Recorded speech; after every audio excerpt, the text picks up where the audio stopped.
My name is Megan, I'm 45 years old, an illustrator living in the suburbs of Portland. My little house has a rose garden out front, where I often sit for hours sketching children's books while sipping herbal tea. That peaceful life came crashing down one Tuesday afternoon. The very afternoon I thought my husband would return from his long business trip. But he didn't come back alone. The moment I opened the door, Logan, my husband of 17 years, walked in with a blank expression and placed a thick envelope on the table. Before I could ask a single question, he said in a cold tone, "These are the divorce papers, I want you to sign them. Oh, and starting next month, make sure you send me $900.00 every month. You don't do anything anyway."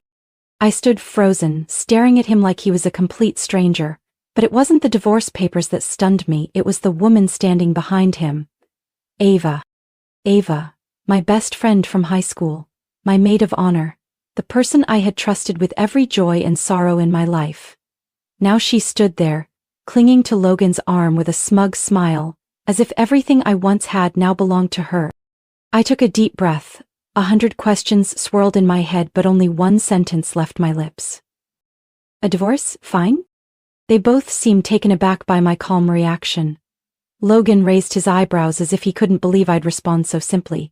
But I knew that silence was just a shield, a fragile one, because at that very moment something had begun to stir inside me. A plan. I didn't ask why, I didn't need to, it was all painfully obvious.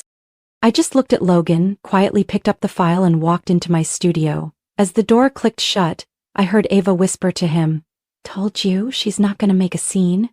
Someone that weak? What's there to be afraid of? I sat down and placed the divorce papers in front of me. My fingers trembled, but not from heartbreak, from fury. Fury at myself for not seeing it sooner, for letting two betrayers step into my home and my life, wearing the smug look of winners. Logan used to say I was lucky to have him, that he was the one putting up with me while I just drew pictures and wrote some unprofitable kids' books. I believed him. So much so, that I didn't notice how I was slowly suffocating in a one-sided marriage, one where love and respect only flowed in one direction. But not anymore. I stood, walked to the mirror and looked myself in the eyes. No tears, just Megan. The woman who had once been soft, now turning steel cold.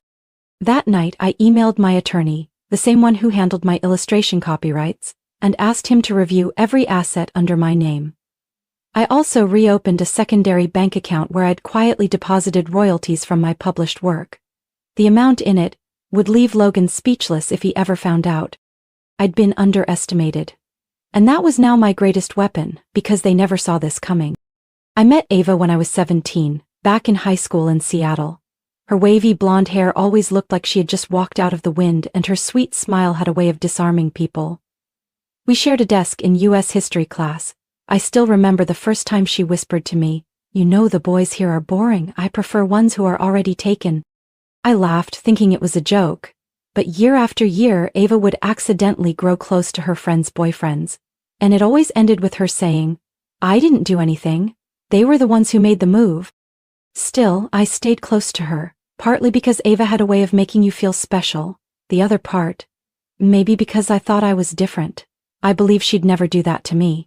Especially since she was the first to know I liked Logan, the guy in my advanced art class, who later became my husband. When Logan confessed his feelings, I was shocked. For most of senior year, I thought he liked Ava. They had worked on an illustration project together, and I'd seen them laughing in the library more than once. But Logan chose me. And Ava surprisingly smiled and said, "I'm happy for you, really." And I believed her. We went to college in different cities but stayed in touch. On weekends, the three of us, me, Logan, and Ava, would meet at a little coffee shop downtown. We called it our safe corner, where there were no assignments, no exams, no pressure. Just warm lattes, soft jazz, and laughter. When I was 28, Ava told me she was engaged to a man named Graham, an architect at a big design firm in Chicago. The first time I met him, I thought, finally, Ava's in love for real. Graham was calm and thoughtful, the opposite of the flashy guys she used to date. He listened when she talked, never interrupted, always refilled her glass like it was second nature. I saw real affection in his eyes, and for once, I truly hoped her relationship would last. They married a year later in a lavender greenhouse she had always dreamed of. Logan and I were both there. I even designed their wedding invitations. Ava hugged me tight and said, "If I could trust anyone for life, it'd be you and Graham." But what Ava never realized was that trust doesn't mix well with betrayal. 3 years into her marriage, Ava began calling me more often. At first it was about work, then complaints about Graham. That he was too quiet, that he had lost his spark, that he didn't understand her anymore. I told her to talk to him, to listen, to try. But now I wonder, did Ava ever really want to fix it? Because soon after, Logan began acting strangely, leaving the house without explanations, chuckling at texts and hiding his screen when I walked in. And one morning, I saw him texting just as the message flashed on his phone, "I miss you too." I suspected something then, but I didn't have the courage to ask. I was afraid the answer would be exactly what I feared.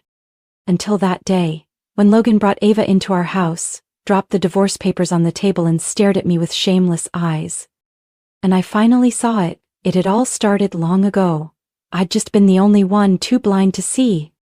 6 years ago I was there, when Ava walked into the hospital glowing, cradling her 3-month bump. She told me before she even told Graham, her voice trembling with excitement, "Megan, I'm pregnant. Finally, I have something that makes everything mine." I didn't fully understand what she meant at the time. Back then it was Logan who offered to take her to checkups, claiming Graham was always away for work. I remember being surprised, but I smiled and agreed. After all, we were old friends. Everything would be fine if it had just stayed helpful. But day by day Logan grew obsessively attentive to Ava. He bought her vitamins, took her to ultrasounds, even kept track of her diet. I only found out when I accidentally opened his notebook and saw this written on the first page. Week 16, seafood. I asked, "What are you doing?" He shrugged and replied without blinking, "Just helping a friend. Can't you see how absent Graham is? Ava needs someone around." I stayed silent, but inside something shifted, undeniably. Logan's help gradually turned into nights away with excuses like Ava's having cramps. He even took time off work just to attend her prenatal classes. I reminded him that Graham should be the one going with her, that it would be better for their marriage. But Logan snapped, something he rarely did. "You're so selfish, Megan," he barked. "Ava has no one. All you do is sit in your studio drawing. You have no idea what it's like to be alone during pregnancy." I bit my lip and said nothing, not because he was right, but because if I said another word I would break. When Ava gave birth, it was Logan waiting outside the delivery room, not Graham. I found out from a nurse, who looked at me curiously and asked, "You're Mr. Logan's wife." "Oh, he's been so attentive to Miss Ava." I nodded, then quickly turned away to hide the wave of shock rising in my chest. After the baby, a little girl named Elise, was born, things only got worse. Logan was barely home anymore. He spent so much time at Ava's that neighbors started mistaking him for Elise's biological father. At first I tried to stay composed, but the third time Elise called Logan Daddy in front of me at a small gathering Ava hosted, it felt like someone had slapped me in the face. I quietly poured myself a glass of orange juice, avoiding eye contact, and stepped out onto the balcony, but Logan followed. "Are you imagining things again?" he asked, voice half accusing, half sarcastic. I turned to him. For the first time in months I looked him in the eye. "What are you doing, Logan? You treat Elise like your own.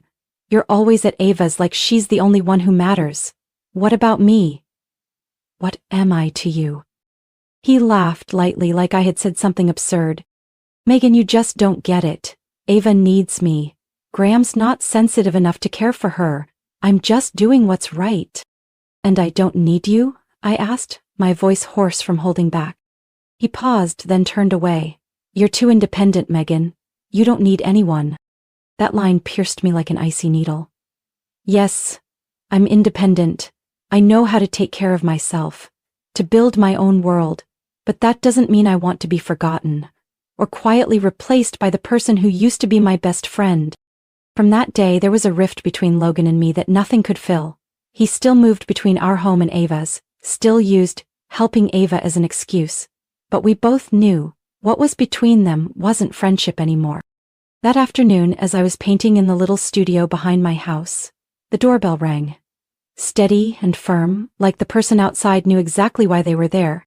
I opened the door and met Graham's deep, tired eyes.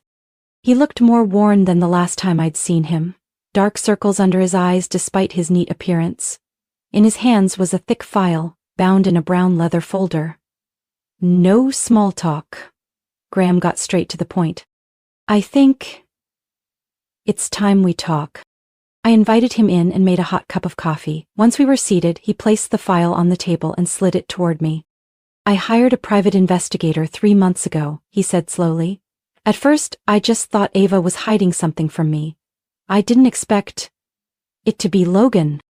I didn't open the folder right away. My heart pounded, my chest heavy like a stone was pressing down on it. But I kept my expression neutral, trying to stay composed. Graham continued. They've been meeting at a hotel less than 5 miles from here, 3 times a week. There's video footage, receipts, even security camera images of them leaving together early in the morning. I went numb. No more denial, no more hoping I was wrong, no more excuses to shield me from the truth. Why did you choose to tell me? I asked after a long silence. Graham looked at me, his voice low. Because I know you're not like Ava. You have self-respect. And I don't want Elise to grow up in a world full of lies. He exhaled deeply, weariness in his eyes. I've thought about divorce, but Elise, she's still so young. I don't want to hurt her. I nodded. I understood. Just like I'd stayed quiet while Logan disappeared night after night, afraid that breaking everything would be too much for Elise. The child I didn't give birth to but loved like my own. I'm not planning to forgive, I said, voice steely. But I'm not going to blow this up either. Not now. Graham nodded. Then we wait. Wait until Elise is old enough to understand. Wait until our words won't wound her innocent heart. But in the meantime, we wouldn't stay idle. I started gathering evidence. Every email, text, Logan's schedule, even his suspicious credit card charges. Graham did the same on Ava's end. We shared everything quietly, like allies in a silent war. Ava and Logan had no idea. They kept playing the role of good people in front of others, still hugging Elise and smiling like life was a soft rom-com without consequences. But I knew the day would come, and when it did, I'd be the one holding the cards. I was no longer the naive woman who believed in a 15-year friendship, no longer the wife who sat by the window waiting for her husband to come home, pretending not to see the lipstick stains on his collar. I was Megan, the woman reclaiming everything she lost. One step at a time. Graham and I met every weekend under the pretense of co-parenting Elise or art lessons for the kid. No one questioned us. To outsiders, we were 2 mature adults raising a child. But only we knew. Every smile, every nod, was part of a long game. Once, as Elise napped on the sofa, Graham looked at me and whispered, I used to think Ava was someone I could trust for life. I smiled sadly. I used to think the same. No more words. Just a shared look of understanding and the resolve in our hearts that someday the truth would come out, not with rage, but with strategy, patience, and the quiet strength of those who have been hurt too deeply to tremble anymore. I found out I was sick during a routine checkup, when the doctor frowned at the ultrasound and said, there are some abnormal results, we'll need to run more specialized tests. I still remember sitting in the waiting room, clutching my medical folder, heart pounding like it was being squeezed tight. A week later, I got the results. A large benign ovarian tumor that required early surgery and long-term hormone treatment. Not life-threatening, but serious enough to keep me in the hospital for months of observation. I didn't cry, I didn't panic, I just felt tired. I'd always been the strong one carrying everything quietly, but standing outside the hospital room under dim yellow lights and the buzz of the PA system, I suddenly felt unbelievably small. I called Logan. Not because I needed him, but because I wanted to see if any sliver of decency remained in him. He answered on the 6th ring, voice indifferent. Yeah, what do you need? I hesitated, then said, I need to be hospitalized. For a while. Some health issues. There was silence on his end. I'm busy with work, but maybe I'll swing by, if I have time. That was it. No what's wrong, no what hospital, no concern. I heard Ava's laugh somewhere behind him. And I hung up. 3 days later I lay in a hospital bed, Ivy in my arm, still working on a draft of my next children's book. I didn't stop, not for money but because it was the one thing that still made me feel like I mattered. Elise, the child I once cradled, taught to draw and sang to sleep, was becoming more distant. After her 15th birthday she stopped visiting often. When I texted I'd get short replies, busy with school, or worse, no reply at all. I knew what Ava was doing. I knew she was slowly creating a wall between me and Elise, maybe with vague words, maybe with twisted stories. She had always been good at manipulating feelings, especially those of a child. Graham still visited me weekly, bringing fresh flowers or pastries I liked. He never said much, just sat by me and talked about work, Elise, or sometimes our shared past. I don't know when it happened, but his presence became part of my healing. Quiet, steady, kind, in a world that had grown so cold. One day Logan showed up unexpectedly. He wore a white shirt, wrinkled jeans, and carried a bag of fruit, the kind I'm allergic to. As soon as he stepped into the room, he said, "Just stopping by real quick, Ava's waiting in the car." I nodded, saying nothing. He looked around, his eyes landing on my half-colored sketch. Then he smirked. "You're still doing this stuff? With your condition, maybe it's time to take a break." I didn't answer, just turned the page and kept coloring. After a few minutes of silence he muttered, "Heard you landed a big deal." I looked up and met his gaze. Curious, but not out of concern. It was the look of someone calculating. "Yeah, a studio wants to adapt Luna and the Hill of Light into an animated series. Contract was signed last week." Logan paused, then scoffed. "Wow. You're really something so good. You don't need anyone." I simply smiled. "That's right. I don't need anyone, especially not someone who was never truly there for me." He didn't say another word, just turned and walked out, leaving behind the fading shadow of a man who was once called a husband. And I went back to the colored pencil in my hand, sketching an open door that led to a new sky, one without betrayal, without mocking laughter, and without anyone walking into my life only to leave like they were never there. I had only stepped out of the hospital room for some tests, barely 15 minutes. When I returned, my phone screen showed 18 missed calls, all from Logan. Half curious, half exhausted, I hit call back. After just one ring, he answered, screaming, "Megan, what the hell are you doing?" I frowned. "What are you talking about? Why is there a foreclosure sign in front of the house? Why are Ava and I being told we have 3 days to vacate? That house is ours." I paused for a second, then gave a quiet laugh. "No, Logan, that house is mine. It's been in my name since before we got married. I paid the down payment. I paid the mortgage. I paid the property taxes every year. You didn't contribute a single cent." "I'm your husband," he shouted. "The least you could have done was talk to me first." I calmly sat back on the hospital bed, gently shifting the IV line out of the way. "We're already separated. The divorce is in process, and you know what? From the moment you walked Ava into my home like it was nothing, I stopped considering you a voice that mattered in my life." I heard something crash in the background, then Ava's sharp voice. "She can't do this. We're a family." I put him on speaker. "A family? A family built without honesty is just a fantasy, Ava. I'm just bringing the two of you back to reality." "Fine," Logan said, voice lowering, trying to stay composed. "But you still owe me at least $9,000. 0 cents. You promised to support me." I scoffed. "I never promised that. And if you still have a copy of our prenup, maybe take another look at Clause 12. Any property acquired before the marriage is not subject to division or post-divorce support." He went silent for a moment, then his tone shifted, pleading. "Megan, we were a real family once. I messed up, but now that you're so successful, do you really have to be this cruel?" I tilted my head back, staring up at the stark white hospital ceiling. Not because I was emotional, because I'd heard that kind of sugar-coated blame avoidance far too many times before. "Logan, I'm not being cruel. I'm just done being vulnerable. And I have nothing more to say. My attorney will contact you from now on." Then I ended the call. The next day, Ava sent me a long message filled with a mix of guilt, regret, and passive-aggressive blame, ending with, "You were my best friend. I never thought you'd take things this far." I didn't reply, but one question echoed in my head. Who really pushed things this far in the first place?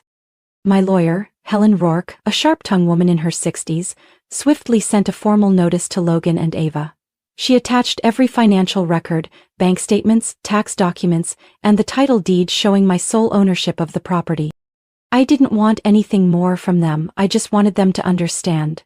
I was no longer the woman who stood in the kitchen pouring tea for Ava or asking Logan about his meeting schedule.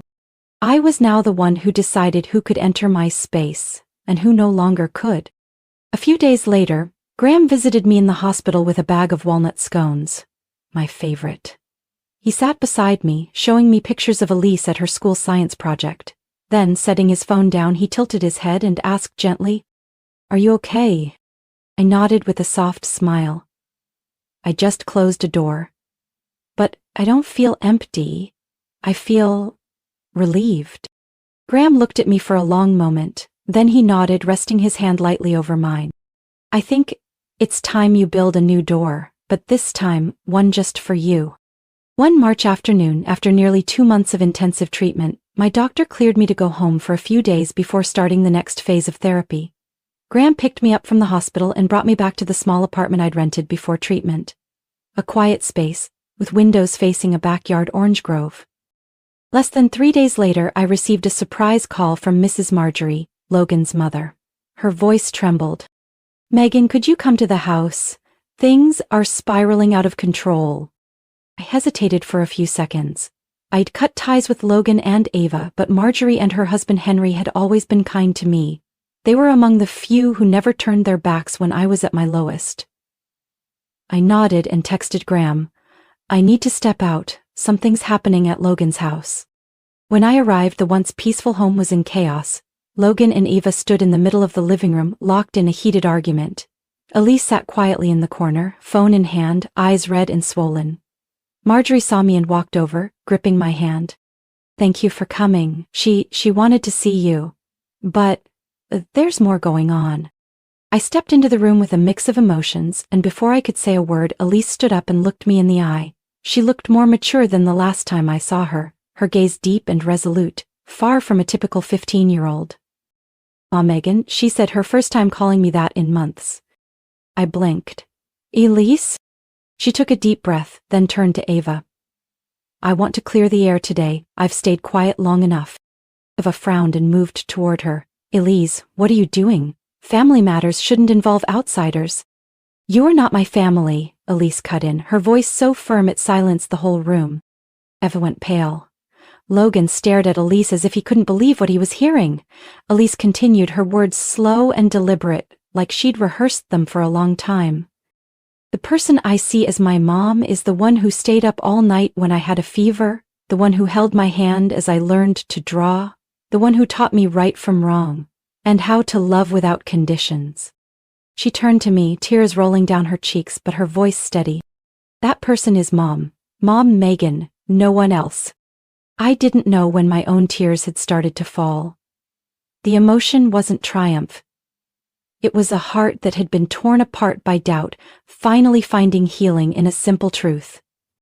Ava, pale and trembling, whispered, "Elise, I gave birth to you." "But you didn't raise me," Elise replied, her voice now breaking, "and you never treated me like a child. You treated me like something to prove a point." Henry stood up, gently patted Elise's shoulder and looked at Logan. "Do you even realize what you've lost? Not Megan. Trust. Your daughter just taught you a lesson you'll never learn yourself." The room went so quiet you could hear the ticking of the wall clock. I took a deep breath and spoke softly. "Elise, I've known you were Logan's biological daughter for many years." Everyone turned to me, stunned. I overheard a conversation between Ava and her OB back then. I confirmed it. But I chose to stay silent, not because I was weak, but because I knew Elise didn't need a truth. She needed a safe place to grow up. I looked straight at Logan, no longer angry, just disappointed. You've taken a lot from me. But you can't take the love I have for her. Elise walked over and wrapped her arms around me. I'm sorry for trusting the wrong people for a while. But I won't let you leave me again. And in that moment I knew, no matter what life had taken from me, I still had something priceless. A child who chose to love me, not because of blood, but because of trust. And that meant more than any title ever could. The gathering at Logan's parents' house seemed to be over after Elise's declaration, but just as I was about to leave with her, a voice from the doorway froze the entire room. Sorry I'm late, I figured I should show up to complete the cast. Everyone turned. Graham stepped in, calm, composed, but with eyes sharp as steel. He looked directly at Ava, the woman who had once been his wife, and spoke slowly. Ava, you never officially signed the divorce papers. Looks like you forgot about that. Ava stiffened. What? The paperwork you sent 8 months ago was just a draft. No lawyer's signature, no notarization, and never submitted to the court. He paused, a slight smirk on his face. So legally, you're still my wife. Logan burst out laughing, a harsh, mocking sound. Oh, come on, Graham. A man your age still clinging to his ex? Wake up. I'm the one she chose. Graham didn't flinch. He pulled out his phone, typed a few lines, and held the screen up for everyone to see. I'm not clinging to anyone, but I do think it's important to clarify where everyone stands. Especially since this woman, he glanced at Ava, has been selling off our wedding gifts to scrape together funds for investments with her new boyfriend. Ava's face turned pale. Logan looked around nervously. All right, that's enough. This little drama isn't fooling anyone. You two think some righteous monologue is gonna take me down? I know Megan's not rich. She's just a lucky illustrator. No way she has the power to flip the script. I smiled, a soft but steady smile. Actually, Logan, luck is only about 5% of my success. The rest comes from hard work and the silence of the years you never noticed. I pulled my tablet from my bag, opened my banking app, and turned the screen toward the room. A series of regular deposits from 3 of the country's top publishing houses filled the screen. Current balance, $376,000, 0 cents. And that was just my primary account. My voice was calm and even. I currently have 3 active publishing contracts, an animated adaptation launching this fall, and 4 children's book series that stayed on the bestseller list for the past 12 months. Last year's income? Close to $500,000, 0 cents. Logan was stunned. Ava took a step back, her lips moving but no words coming out. I continued. While the two of you were busy betraying me and laughing behind my back, I was building an entire world of my own, a world that doesn't run on pity and certainly doesn't need people like you in it. The room went so silent you could hear the ticking of the wall clock. Then Ava finally spoke, her voice strangely soft. Megan, I know there were a lot of misunderstandings before, but if you want, maybe we could start over? I looked her straight in the eye. No anger, no contempt. Just the look of someone who had let go. Ava, the only thing I ever wanted from you was honesty. And you couldn't give me that. A friendship that's been sold out can't just be put back on like an old sweater. There's nothing left for us to restart. Logan still stood there, eyes wide, like he couldn't comprehend what had just happened. He opened his mouth to speak, but I turned away, taking Elise's hand. I don't need apologies, I just need everyone to understand. From now on, I'll live a life with no room for liars. Then I walked out of that house, with confidence in my eyes, a child who chose me as family, and 2 people behind me who once thought I'd always be the loser. They were wrong. And this time, I didn't need to say another word to prove it. A few weeks after that fateful gathering, word spread like wildfire through the small town. Logan was officially fired by his father, Mr. Henry, from his position overseeing a real estate development project. No one trusted him after the scandal broke. Mr. Henry, who had quietly covered for his son many times before, was firmer than ever this time. From now on, you'll have to earn your living, he said in front of me at a family meeting. And if you want to earn back any trust, start from the bottom. Days later, Logan was sent to the western Oregon coast to do manual labor on a deep-sea fishing vessel, where wake-up calls came at 4 a.m. and sleep meant swaying on iron bunks. He called me, once. I didn't answer. As for Ava, after losing all credibility and failed investments, she was forced to move into a run-down motel on the south side of the city. Her days were now filled with waiting tables at a diner, running delivery shifts in the evenings, and working warehouse weekends. Once someone who lived to paint her life in glamour, Ava had become a woman shrinking into the shadows. She lost custody of Elise not long after that meeting. The court ruled swiftly after receiving the documents from Graham's attorney along with Elise's own testimony. Graham was granted full legal guardianship. Ava was stripped of visitation rights unless expressly approved by the guardian.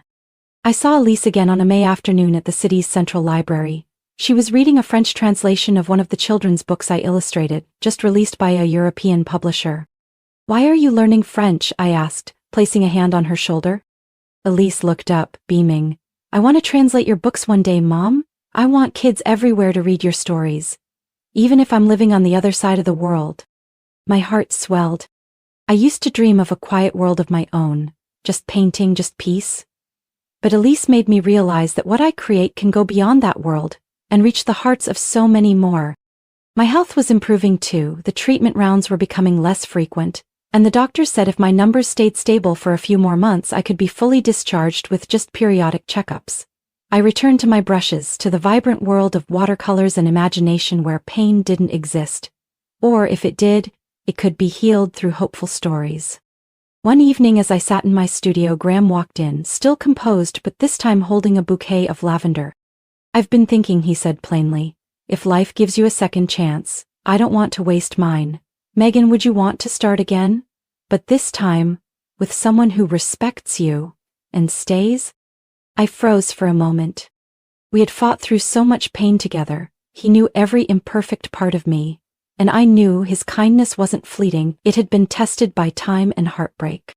I didn't answer right away. I walked over, placed the flowers in a vase, then turned to him. "Would you wait for me?" He nodded. "As long as it takes." And I believed him.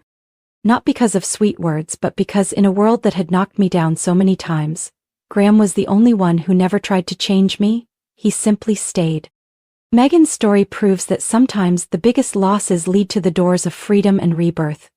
Betrayed by her husband and best friend, she didn't collapse. She rebuilt, quietly and fiercely. Her resilience, kindness, and talent not only brought her justice, but also inspired the next generation. In a world full of wounds, she chose to live truthfully. And that's the most beautiful victory of all. What do you think about Megan's journey and the choices she made? Share your thoughts in the comments, and don't forget to follow the channel for more heartfelt, powerful, and meaningful stories about family and life.